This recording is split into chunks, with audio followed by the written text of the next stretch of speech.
Hello বন্ধুরা, দেখো হঠাৎ করে একটু দক্ষিণেশ্বরে মায়ের মন্দিরে পুজো দিতে এসেছি।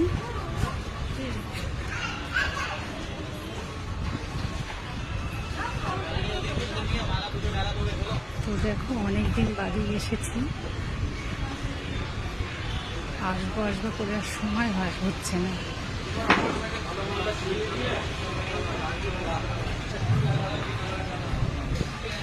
ওপরে ডিজে ওপরে আছি, ওপর থেকে এবার নিচে নামবো, মায়ের মন্দিরের দিকে যাব।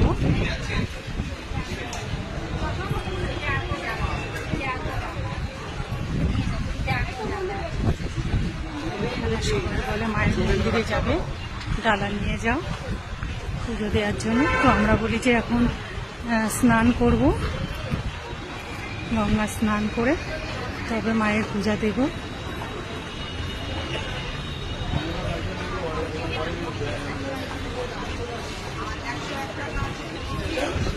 দেখো কত সুন্দর সব সাজানো আছে দোকানগুলো, দেখো সবাই পূজা দেবে বলে সব